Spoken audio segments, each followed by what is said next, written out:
Xorijiy so'zlarni qog'ozda yodlagan qulaymi yoki kartochkadami? Kartochkada yodlagan qulay.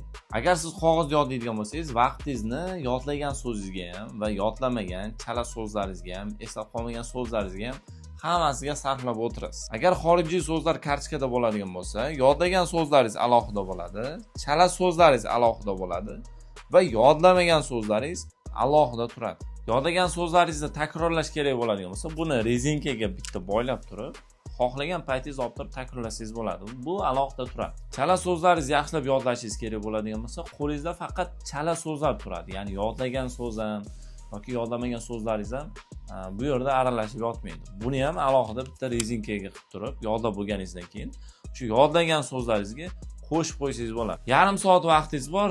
Aynan yodlamagan so'zlaringizni yodlashingiz kerak bo'ladigan bo'lsa, bu yerda faqatgina yodlanmagan so'zni o'zi alohida turadi xolos.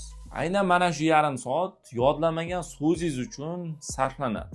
Agar xorijiy so'zlarni mnemonika orqali yodlaydigan bo'lsangiz, siz 4 soatda yodlaydigan so'zingizni yarim soat yoki 1 soatda bemalol 100% sifatli va tezroq eslab qolsangiz bo'ladi. Xorijiy so'zlarni tez va oson eslab qolish uchun izohlariga mnemonika so'zini yozib, shaxsiy xabarga + belgisini yuboring. Men sizga bepul dars uchun havola yuborib qo'yaman.